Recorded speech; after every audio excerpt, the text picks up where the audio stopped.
Greetings, Guardians, and welcome back to Erico Blueberry, an unassuming Destiny podcast. My name is chillybin. Oh, it's fucking Meckii, isn't it? Demonetized. Yeah, like immediately. Just throw that out the window. Any chance we have of making what is probably 2 cents on this video at this stage in where we're at. But anyway, we're gonna first. We're gonna just walk right up to this elephant in the room. With the, geez, I didn't even think about how to walk into this conversation. The tragic news. What was it? I forget which day it came out, but the passing of Lance Reddick, voice actor for one, Commander Zavala. I think actually the news broke for us on like Friday or Saturday. So it was after we'd recorded our last episode, but basically the day I was editing it and getting it uploaded. So I put like a note in the description of the video of just like, hey, we know about this. Obviously, we want to talk about it, but the timing of it meant that like this episode is going to feel like whiplash. Talking about last week's episode, like with that news having broken. So, yeah, not going to spend like this whole episode going over Lance Reddick and his work, as great as he was. But it would be remiss of us not to talk about it a bit. Yeah, he had a very extensive career, so. Yeah, and that's kind of, at least for what we do here, what I thought would be good to just cover off at the top of the episode is like what of his work you and I have actually, I don't know, been exposed to, because like I know he's been around for a long time. Like The Wire, I've never seen The Wire. I've heard he's in it. It's one of those shows that people talk about as like some of the best TV, and I've just never got around to checking that out. It's great. See, it is a long watch, yeah, but yeah, that would be actually my earliest exposure to him, or being just like cognizant of his existence. Yeah, because I think my first real exposure to Lance Reddick was Destiny 1. And obviously then the next like whatever 9 ish, how long, fucking 9-10 years of this game now, of just him always being there. And like, yes, some of those characters like your Ikora, Ray, Zavala, even Cade, when Cade was around, like they don't get a ton of voice work in the games and in the expansions and stuff, but like they're always there as like there's a baseline amount of those characters. And he, I don't know, he just like embodied that character very well with like the sheer gravity in his voice. And that was kind of one of the main sentiments I saw. Someone tweeted it. I wish I'd written it down who it was, but basically that like whenever you see Lance Reddick show up to do something, you know that he is just going to like give it his whole ass, but also give that role just like an immense sense of like gravity and importance. And like, he's just going to take it seriously and just kind of do what the role needs, but do it very well. And the only other thing I've really seen him in is the John Wick films as the like concierge at the Continental Hotel. He's just so fucking stoic. nails that. Like he's just like, I'm here just to be a servant and just be here for whoever you are coming in. I will do exactly what you need, but also I've got a basement full of guns if you need to pop off Keanu. Yeah, he was so good in the third one. Yeah, like he got so much more like time on screen in the third one. But even and this is the thing that I've said about that first John Wick film a lot is like they don't explain shit, but they make you feel like there is a lot of importance and like lore behind all of these things they're exposing you to. Like the little coins that apparently carry all this value, and one coin will basically get you anything. And then Keanu's got a whole briefcase full of them. And it's just that thing of like, he's not saying much, but he like just gives you that sense that that first film carried of like, there's a lot more to this. Also, like he just, we'll get into him, I guess, as a person, but even in the third, like in the John Wick film, and then occasionally in Destiny, he delivers a punchline. Like he's got comedic timing. Oh yeah. And it's that stoic, deep, raspy voice, and like in like live action acting, I guess, rather than voice acting. It's just that stoic nature where he just delivers the lines straight faced in that voice, and like you lose it because it's just like, especially the third John Wick film where he just drop a line, or like a simple motion, like taking a sip of tea, for example, and it's just he's so good at like Well, I think like that comedic timing allows him to avoid being like typecast as the guy with the big voice, which is kind of like Christopher Judge, right? The guy who voices Kratos in the most recent God of War series. Like he's the guy with the big deep voice, and that's kind of his bag.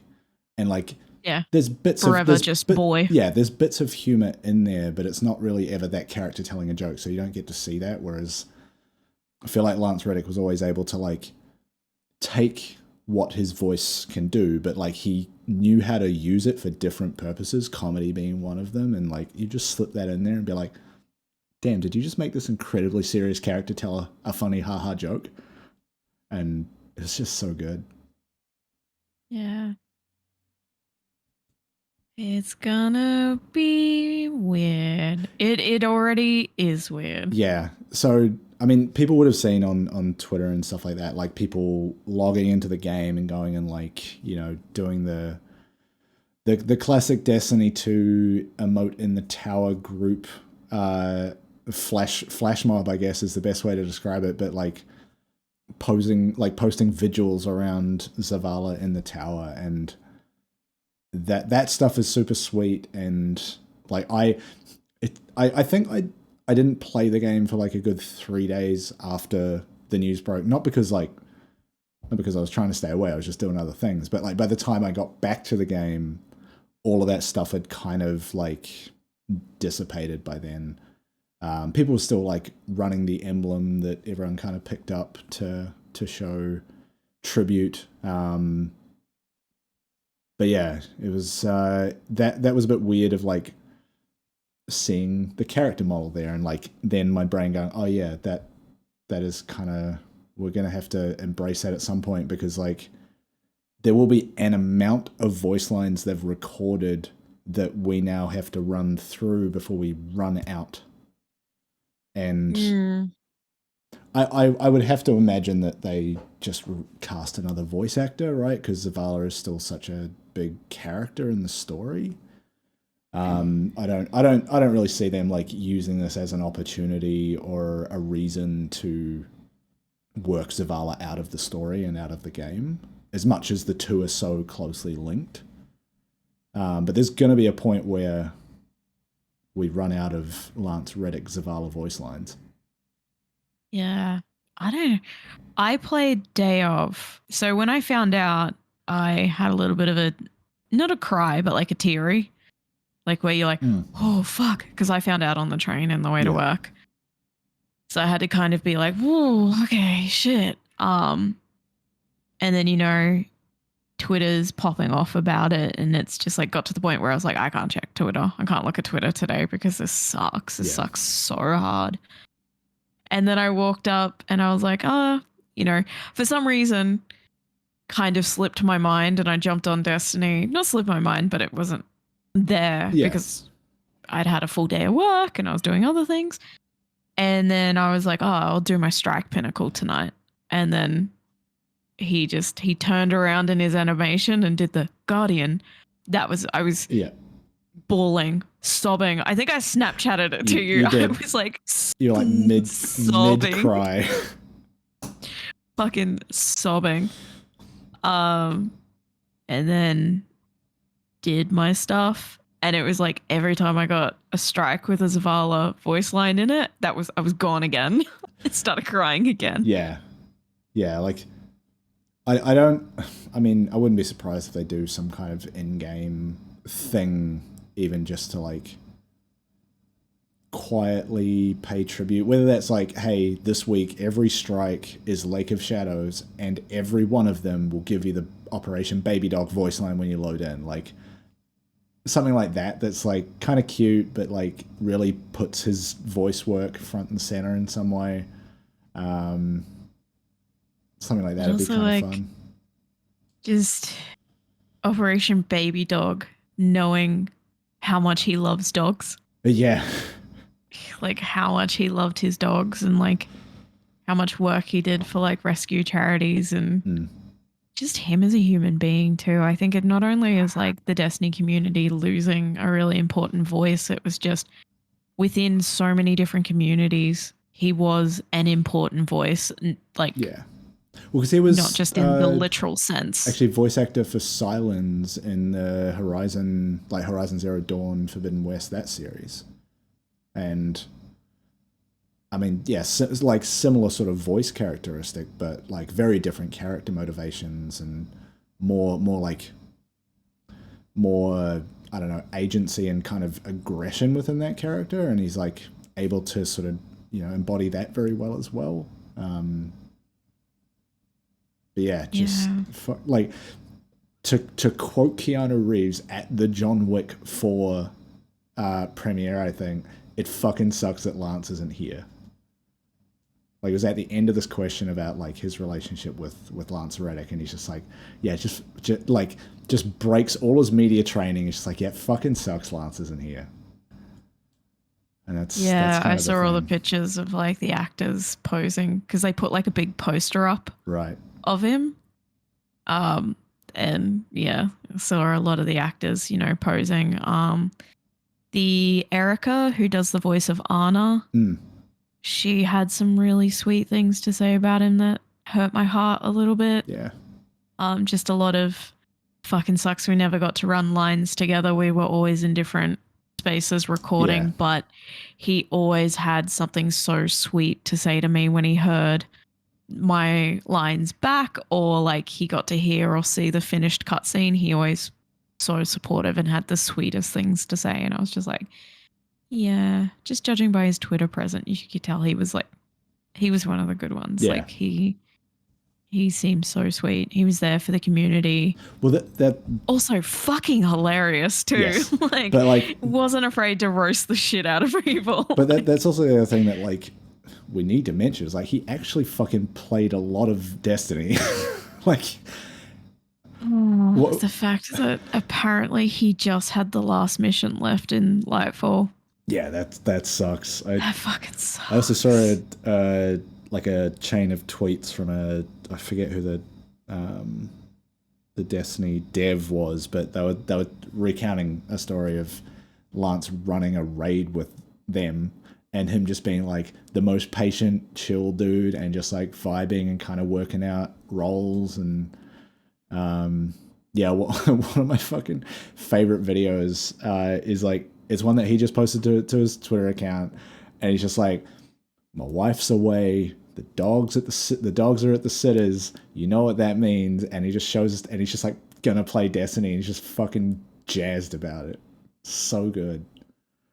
And I think he was running the ship that he was running, because it showed as like an orbit screen, was the Kel, whatever the fuck it's called, but like the big one, the big fallen ship, and he got some dumb shader on it. I'm like, yeah, this man like actually plays Destiny. Like he's doing the dumb shit with shaders that we all do.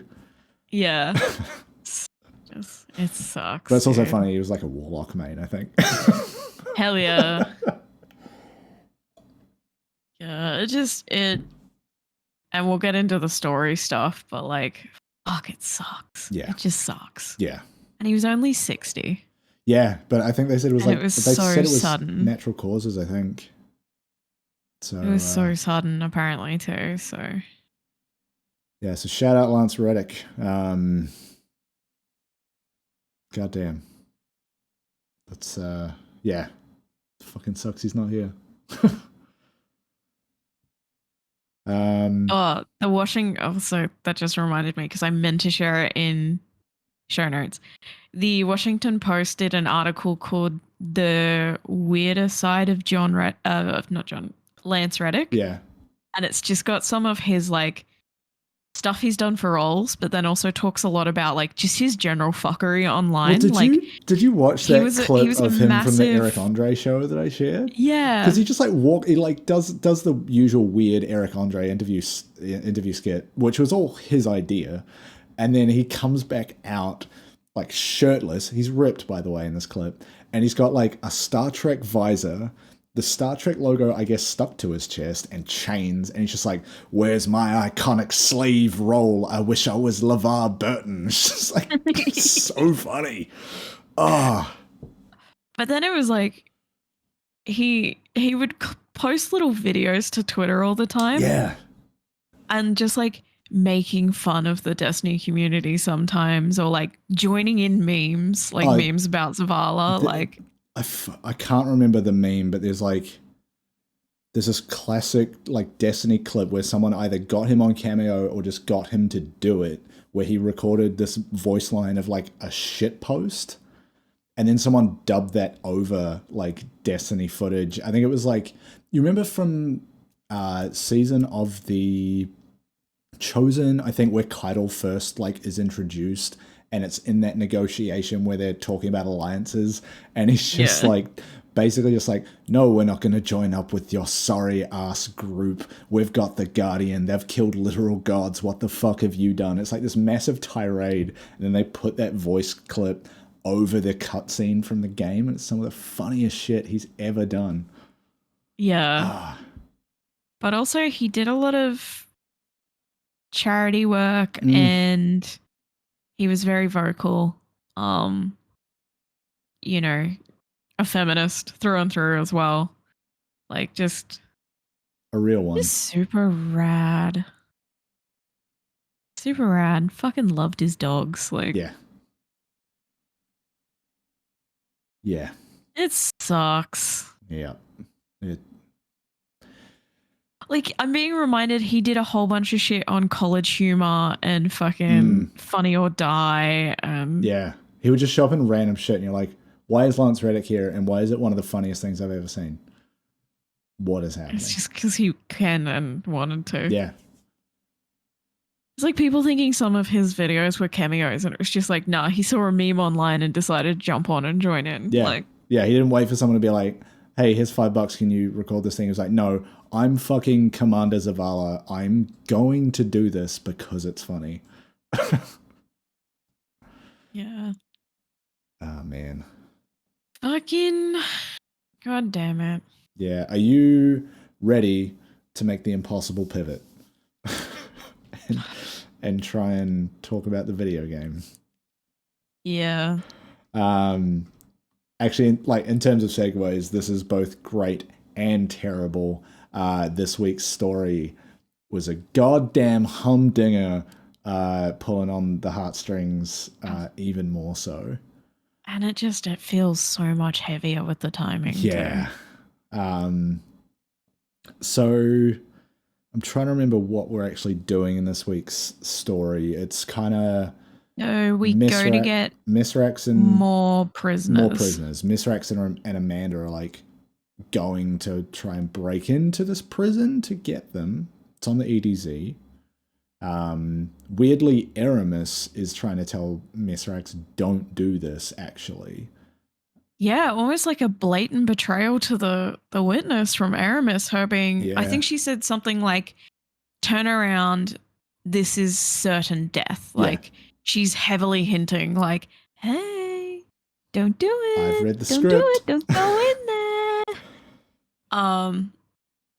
And just for Misrax. And he's like, you know what? She may be serving the witness, but like what she says isn't a lie. And it's just like, excuse me? And then, yeah, there's just some really great banter between Amanda and Misrax. Amanda being fucking badass as always. Yeah. And basically her being like, hey, there's a hole in the roof. Let's see if we fit. I always forget that like she runs around with the chaperone shotgun at all times. And then like she'll pull it out in cutscenes. I'm like, damn, why do you have this exotic shotgun? What are you doing? She's a badass. Yeah, correct.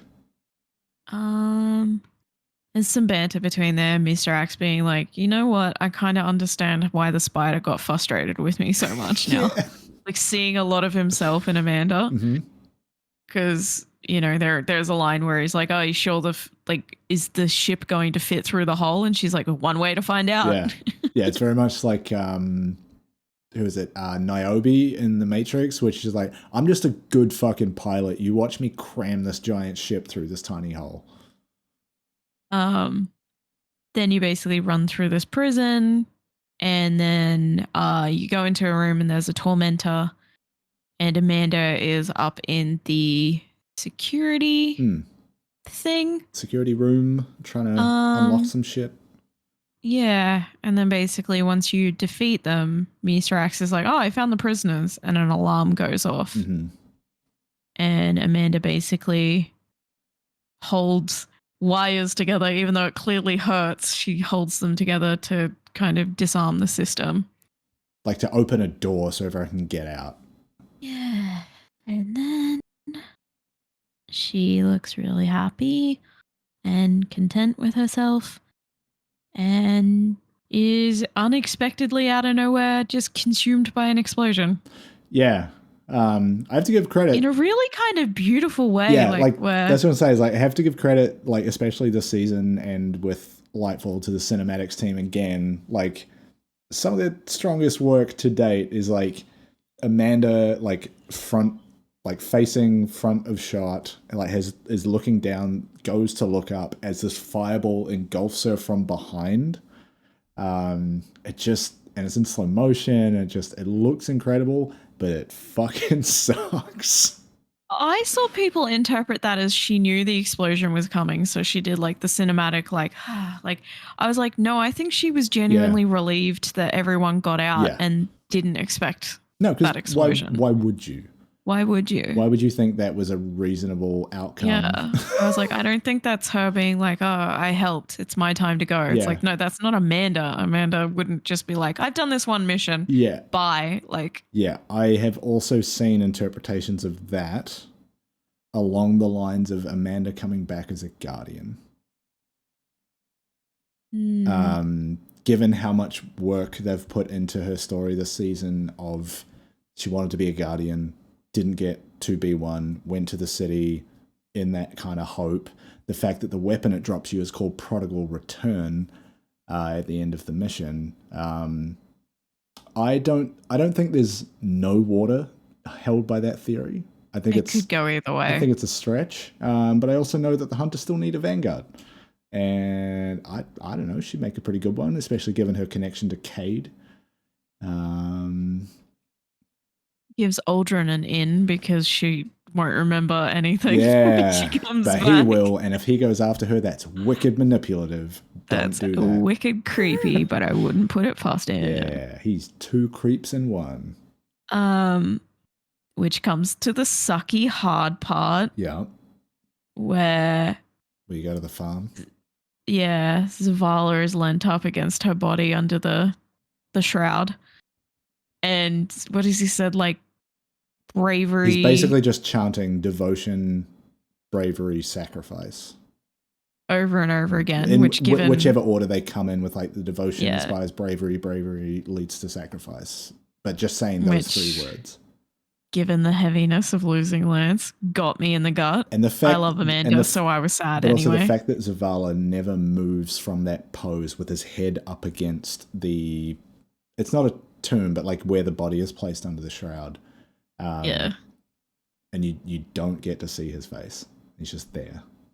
And like all of this was planned so long in advance. Before he passed. So like and we were trying to figure this out before the show. It is like serendipity, but the sad version, because serendipity is usually this nice thing. We couldn't find a good word for it, but it's that. It's just weird. The timing is crazy. Aldrin talking about getting revenge with the Guardian. And then once again, the opposite of serendipity happening when you talk to Mara, and she's like, I've been alive for centuries at this point. Death is just something I've lived with. She's like, I've come to terms with it, but what I haven't come to terms with is the way that it she said something, the way that it twists people's faces. Yeah. Like the way that it just the way and that it affects people that are left behind. the way it's not so much the death that hurts her anymore, it's the way it hurts the people around her, because obviously she'd be numb to it at this point. Yeah. And like her admitting that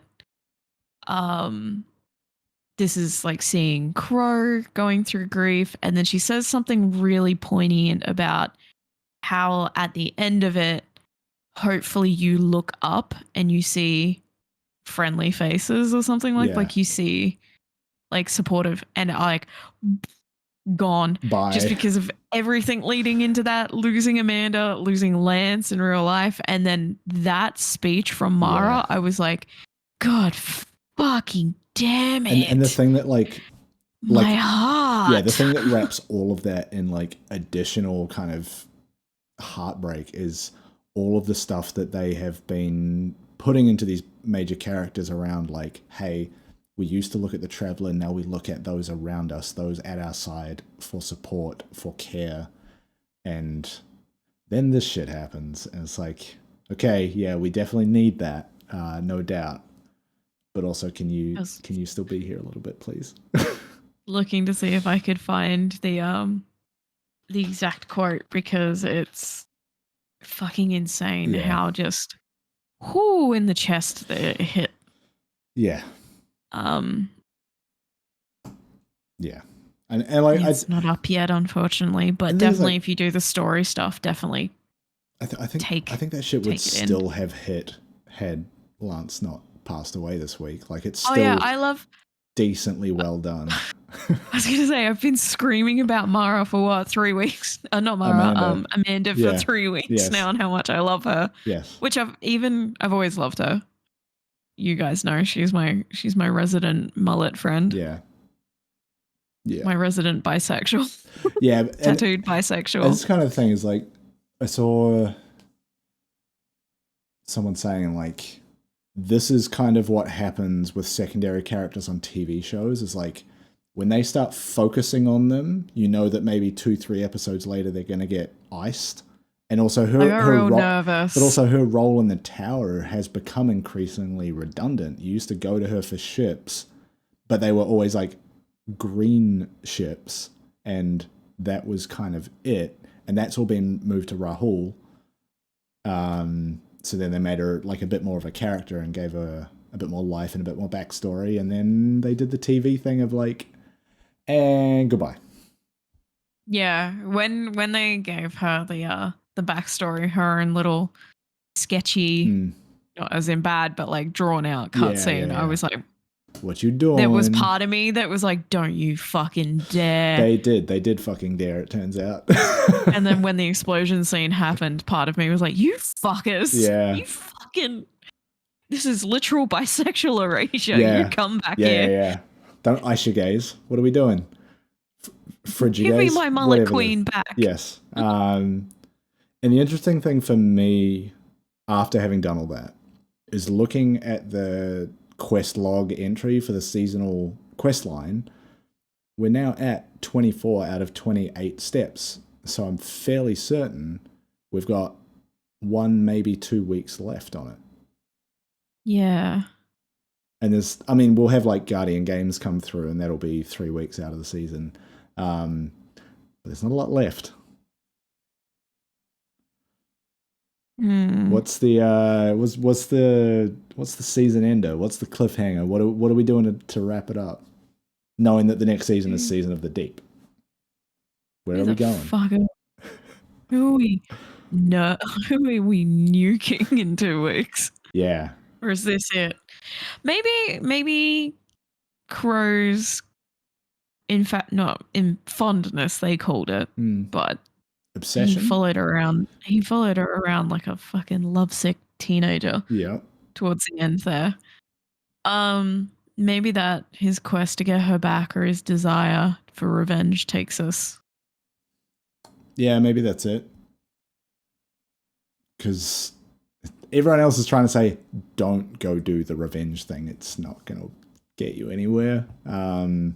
his scathing comeback for Mara, where she was like, grief is not good, revenge is not good therapy, or a good Basically, therapist, or something like that. And he was like, what, in comparison to you, what you're doing? yeah. I was like, oh, ooh, bitch. Come on, hey, big what are sister, we doing? fuck off. He basically told her to fuck off. I'm not touching that. The Guardian's standing there in Mum her and Dad are stupid fighting. I'm fucking leaving. cowboy hat, just like, God, that's wearing goofy armor in Destiny makes cutscenes always funny. Yeah. But yes. Me with my multiple fucking creepy arms. Yeah. Just like standing there watching this fight go down like... Or me like going through the Lightfall campaign with some very intense cutscenes, and my ghost is just this little ship with a hat on it. Little boat. Mine being the cloister. Googly-eyed Fraggle Rock looking fucking ghost. Yeah, just as great. It's being dragged into the veil. Like, what's happening? Like, oh no. Yeah. I should have put a better shell on. No, you made the right choice. You can keep your Segura shell. I'm going for laughs. Yeah. My fucking Fraggle Rock. I'm not going to get past that. Okay, that's kind of the seasonal story stuff. I have yet to do this week's Avalon run. Like the seasonal quest is the only stuff I've done this week. Same. So I've got some other stuff to work through. The Vexcalibur mission being one. I think there's the last. The fuck is that thing called? On Neptune, we have to do the weekly bounty, and then you go do the thing, the partition. That's what it is. Yeah. There's the third version of that is out this week, which I haven't done. But you know, reset for us was yesterday, so I haven't had a lot of time. I have a job. That's just the way it goes. The weekend's coming up. That's it. I mean, I'm going to the Slipknot Music Festival tomorrow, so won't be doing it tomorrow. Going to Miss Slipknot? Minot Fest. Muzzle tough. So yeah, do it at the weekend. But I've also, and this is out of shot for you at home, but for you, I think you can see these boxes over here. I've got a whole project. I've got a whole PC to build. I've also got the parts I need to like replace the desktop on my desk. And when I go to do that, I also want to rearrange this room a whole lot. So I might be also busy doing very different things. But we'll see. Sure, I can fit some Destiny in somewhere. Exciting week. I gotta put this fucking 4090 through its paces. What better than to run Destiny at 4K? Some Destiny while you nurse your bangover. Yes. Yes. Yeah, that's just because I'll be smashing my head against the wall. Cool. Pushing your fingers into your eyes. Yeah. Is it the only thing that slowly stops the pain? It's the only thing I've found that works, if I'm honest. Like, I've tried everything. Like, alcohol gets me some of the way there. Into quoting Slipknot. It's like, God. I have listened to a lot of Slipknot, but I am not that familiar with lyrics because I would call myself a casual fan. I think that's fair to say. But they bring a festival to Australia with a lot of bands on it that I like, and I'm going to go to that festival. It's a very good lineup. I'm very excited to finally see Spirit Box. Yes.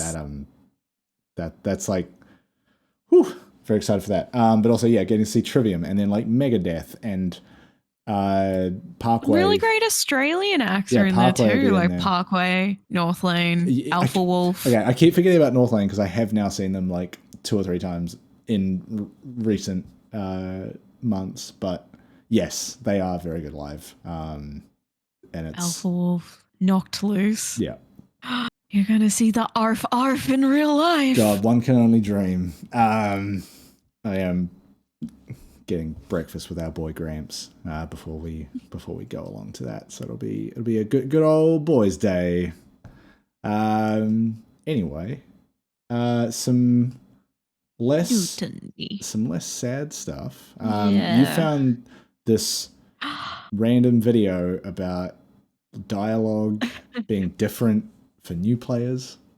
So for some context, a friend of mine who I've been playing Destiny with lately, he was like, yo, have you heard the Japanese Nezarek? And I was like, no. And he goes, this is some anime fucking JoJo villain voice acting if I have ever heard it. I saw this come across Twitter. I was like, no way am I setting my game to Japanese for this. Because I don't know if I'll be able to get my way back out of that. I hunted it down on YouTube. It's JoJo villain is exactly it. And I've never seen JoJo's. So fucking good. It's your typical like the deep husky samurai villain type. Not even like it's not even like the monotone like villain. It's like the fully like overacted, like it's so good. It's so good. Just hitting like that on my emotion there. Yeah, like that. Like that energy. Nightmare, like oh no. So good. Nightmare. We'll have to watch it after we record because it's so fucking good. Oh man. And I was like, yo homie, thank you, because that is fucking insanity. I also like barely caught the voice lines when we did that raid. Oh, and he's like, yo, for some reason, the root of nighttime. I'm like bordering on being offensive here, and I feel that. He was like, he doesn't speak Japanese, but one time he was just like, yo, I got bored and I changed my game to Japanese just to fuck around. Okay. Because he does it with Elden Ring and other stuff too, because he fucking loves it. And I was like, fuck. So I was listening to that, and then it auto-played. I was in the middle of a strike, so I couldn't go and put another video on. Yeah. It auto-played a video called Lightfall Dialogue Differences, and the creator is a villainous toaster. Great name. Yeah. This is by, just in case they end up being a shithead, a Destiny 2 shithead or community shithead. Yeah. This is not us. We're not vouching for this. Not vouching for this person. This video was good. Neat. Interesting. And one thing I don't think a lot of people realize is, depending on whether you're a new light or a veteran, you get different voice lines from pretty much every character. Well, that's why I asked you to talk about this, because I had no fucking idea, and I haven't watched this video. It goes deeper than that.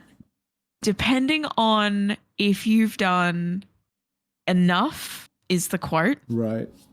You've done enough patrols or enough public events, the voice lines in different things will also change. Man, this must have been wild trying to figure this out, of like where those thresholds are. So Sam Moylan, who you do a bunch of, he's the scientist who's a little bit too enthusiastic to watch you murder things. Yeah. His voice lines will change depending on the quota of public events you've done with him.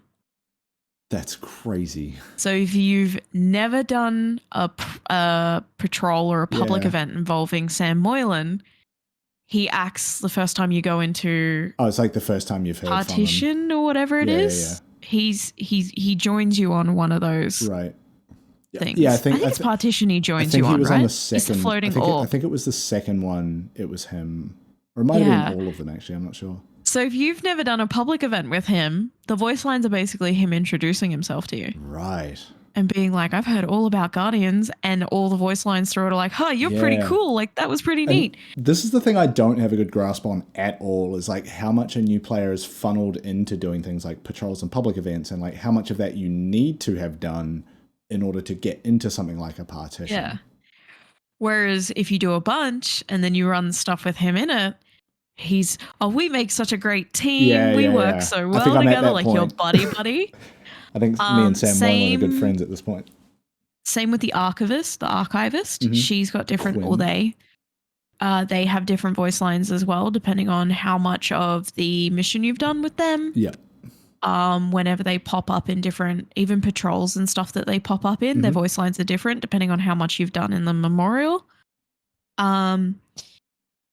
The opening cutscenes and dialogues are more or less the same, but like a lot of Rohan and Nimbus's dialogues lend more to explaining some of the backstory. Yeah, like I wouldn't expect cutscenes to change, but all of that kind of incidental dialogue that's happening in those sort of just like in-world activities. Yeah. And like since this discovery, I've seen a lot of people on Twitter kind of pivot, not completely, but a little bit on their whole not enough information is given to you in Lightfall if you're a new light. Yeah. And then it's like they've seen this video and they've seen, well, because this isn't even all of them. Yeah. They're like, oh, as a new light, you're actually like kind of drip fed backstory and information through these voice lines from Nimbus and Rohan and Crow and Osiris and Amanda and Zavala and everyone who has a interchangeable voice line.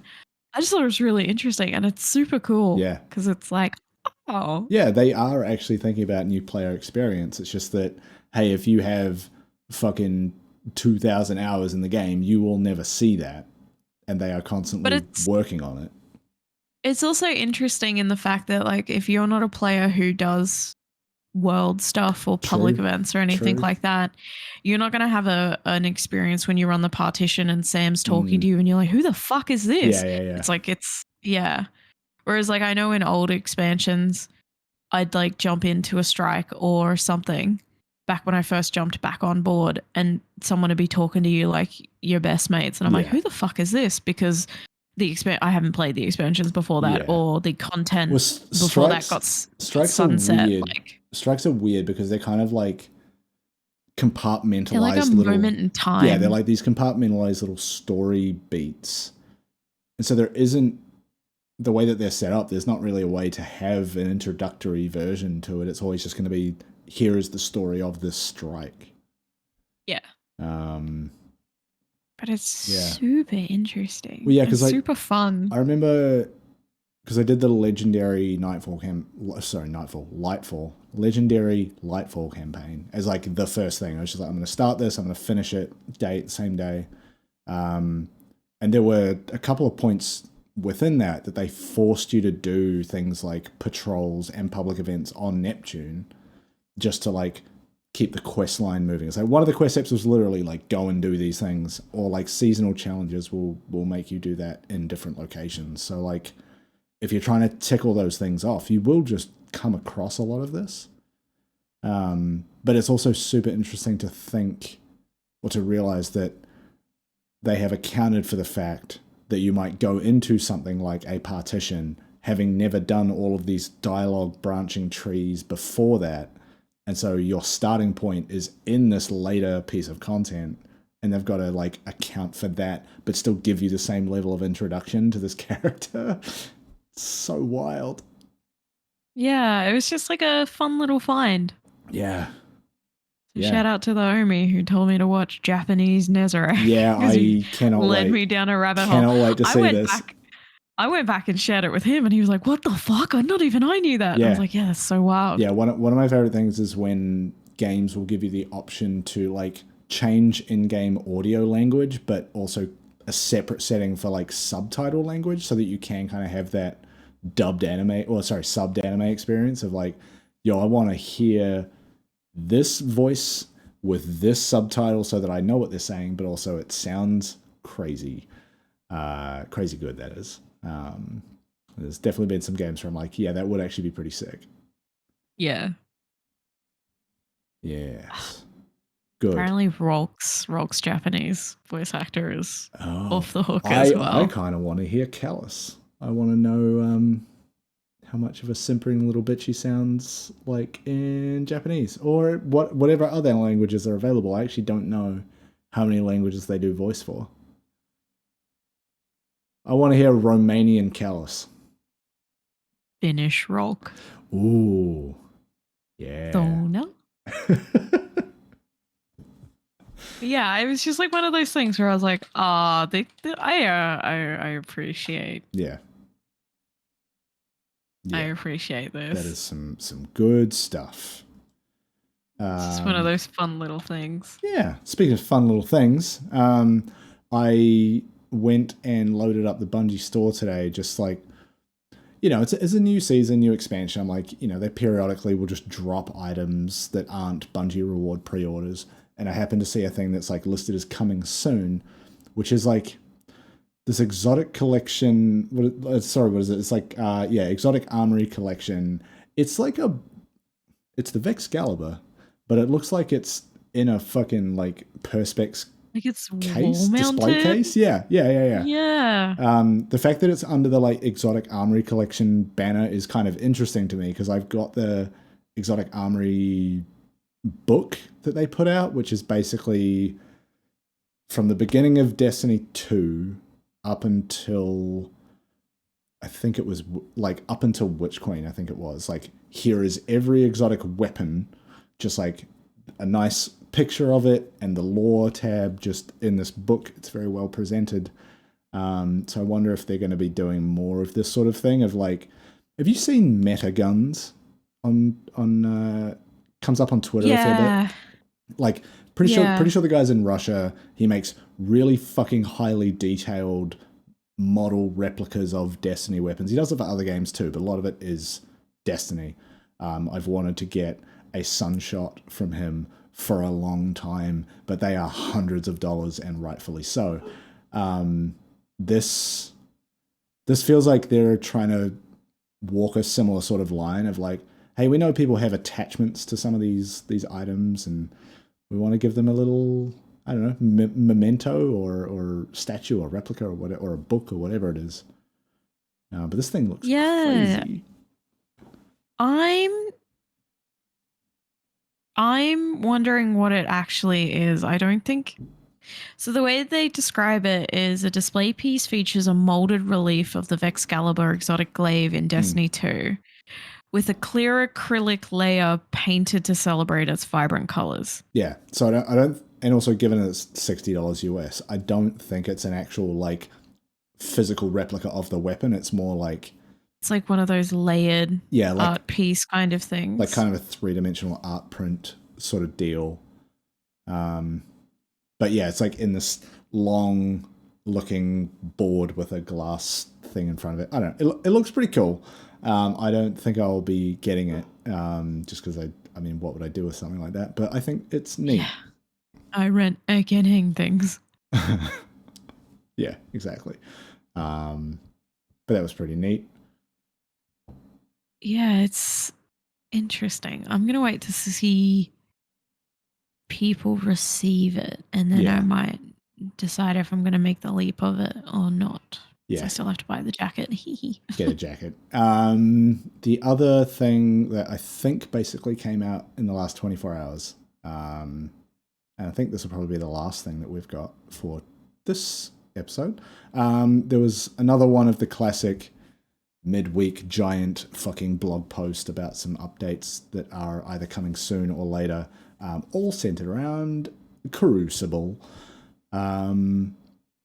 I took a brief look through it today, given that I'm not like huge on playing a lot of Crucible. I didn't like take a lot of detailed notes, but I can remember some interesting things. It's worth taking a look because there's some really interesting like actual statistics around how some of their matchmaking models work.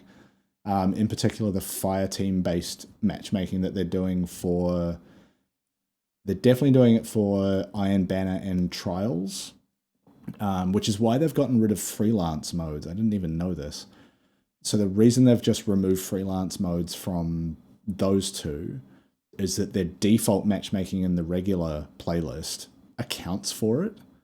So if you load in with as a solo, it's going to try and match you into a game full of solos as a preference. And then if it can't find a match fast enough, it'll start to expand out. But they've got some like tables of stats and graphs and things to kind of reinforce how that works, and saying that like, hey, if you load in as a solo, I think it was something like 80% of the time they will correctly match you into a game full of solos.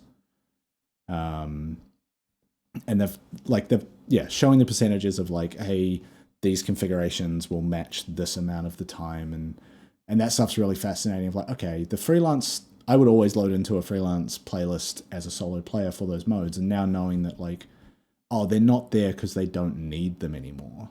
Their matchmaking model just works well enough to account for that. And also going into there are other matchmaking modes around like skill-based, loose skill-based versus connection-based, whatever, and actually just like describing in detail like how it works, showing that the way it works matches to their models and all this stuff of like, yeah, there's some things that they are tweaking to make it kind of feel better. But by and large, it's kind of working as intended, and they're putting some extra stuff in there just to stop people from like they put what do they call it, stomp protection and farming protection for some of this stuff of like, hey, if you are repeatedly going 0 and 5, we're going to drop you down into a different skill block so that you can kind of recover back out of that, and maybe by the time you do that, you'll be at that level where you got stomped. Same thing for farming. It's like if they recognize that people in your fire team are throwing matches or doing stuff to try and farm rewards out of the activity, they will redirect you or redirect them into a matchmaking pool where that isn't affecting things.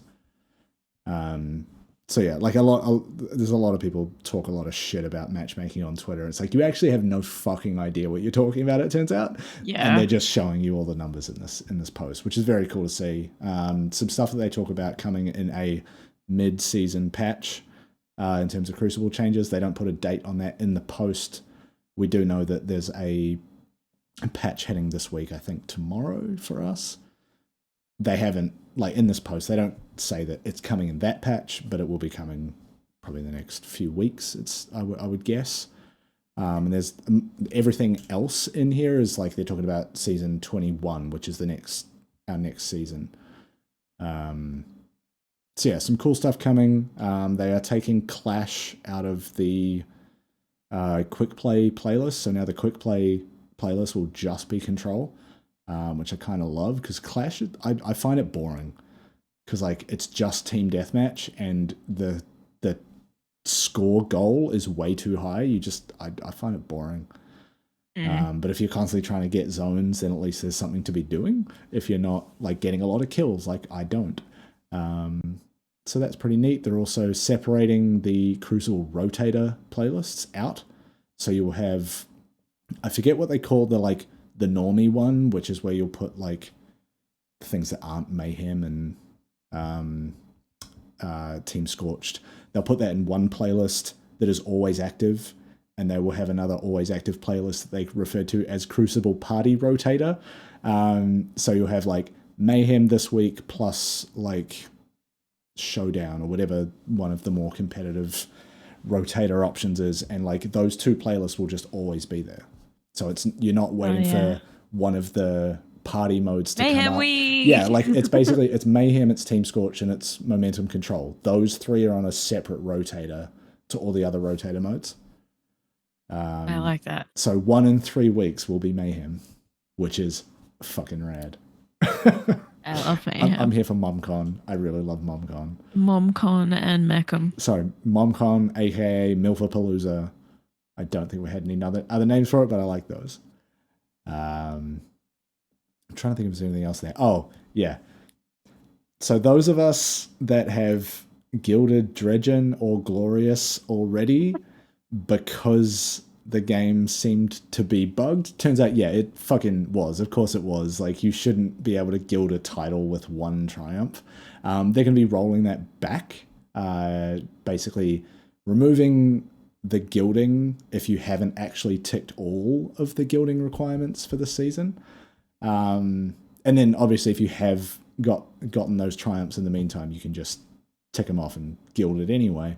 I kind of figured they would do this because like I shouldn't have gilded Dredgen for the 8th time on like day 3 of Lightfall. Yeah. Like, that's not how this works. As much as I love Gambit, I'm not that much of a psychopath.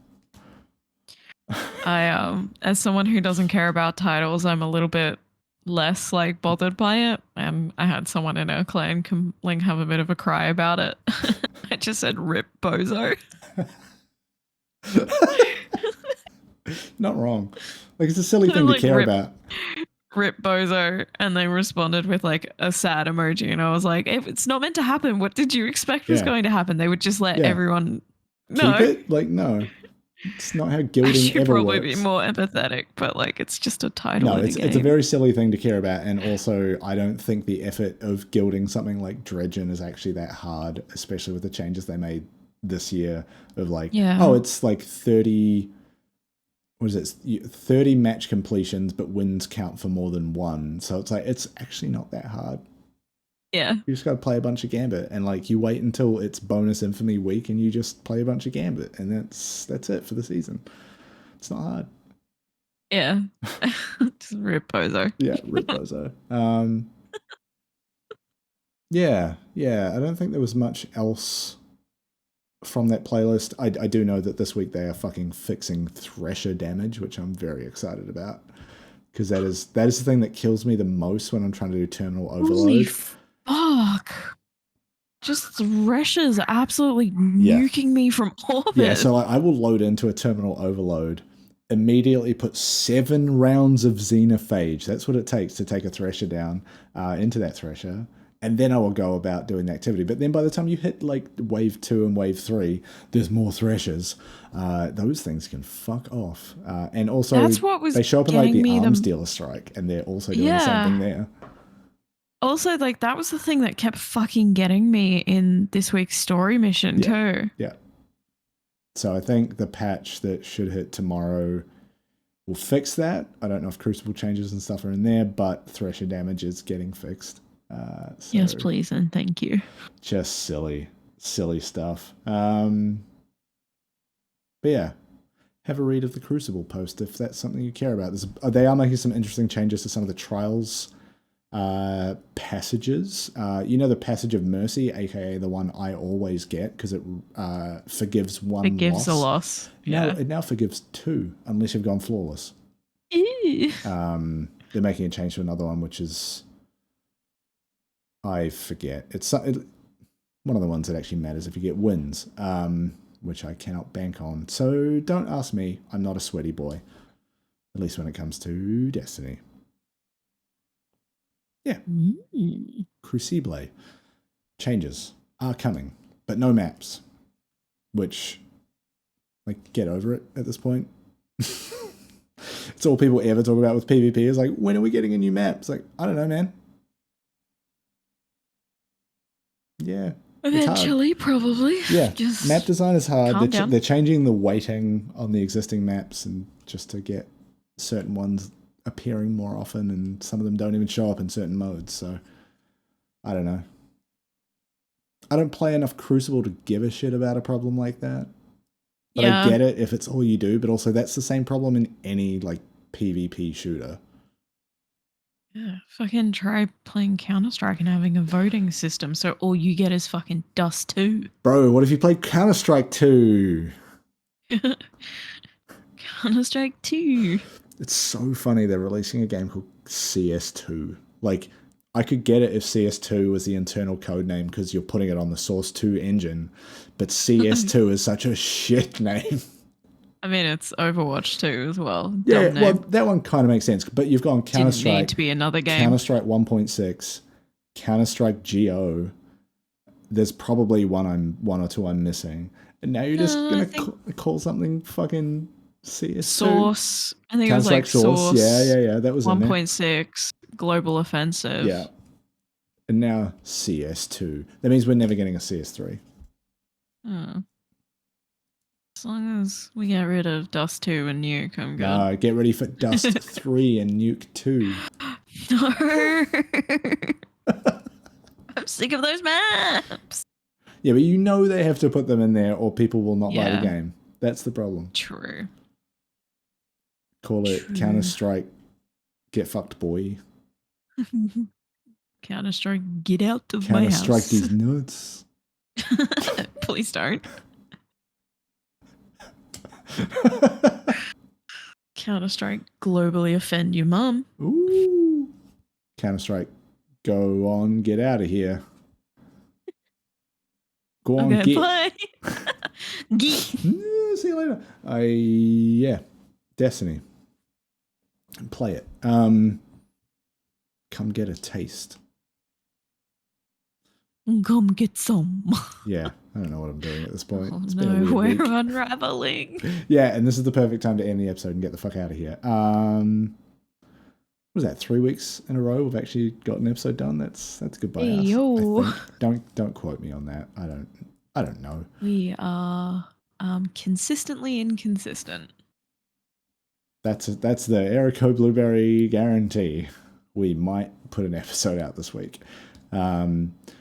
Speaking of guarantees, I might have rearranged my entire home office by next episode, but I'm not going to promise that because I'm also lazy, and I'm doing a full fresh PC build. It should be pretty straightforward. I'm not trying to like slap new parts into an existing system and hope that Windows recognizes them all. This is like, no, I've bought a fresh copy of Windows for this thing. Like we're going brand new, baby. Yeah. So I think it should all just work. It's like really expensive Lego. True. Yeah. I just got to make sure I do the thing where I put the new special power adapter correctly into my expensive GPU. Because it's so funny. Make sure you fucking ground yourself before you touch it. It's so funny to me that like all these people were freaking out about this new NVIDIA power adapter for these massive GPUs. It's like, no, it turns out none of these motherfuckers were plugging it in correctly and they told you that. Come on, man. Anyway, here's hoping I don't fuck that up too. Yeah. But I'm going to spend like 5 minutes just like putting everything behind it. Like, get in there. Please click into place. But yeah, that'll be my weekend. We'll see if I actually get around to it. I really want to because this like 2 bits of wood have just been sitting there for weeks, waiting for me to have enough time to fully dismantle my desk setup, take all the monitors and PC bits and stuff off it, and then rip the top off of it. Yeah. It's a lot of work. But I get to do fresh cable management, and that is oddly satisfying. I was going to say, once it's done, you'll be happy you did it. Yeah. So yeah, that'll do it. That's all. That'll do, pig. We'll see all of you next time. Please. I was going to say get in the comments, but I don't know why. What would you say? What would you say in our comments?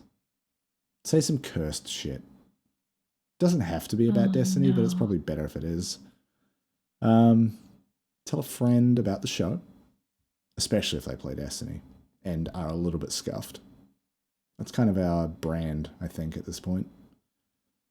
But until next time, bye. Bye.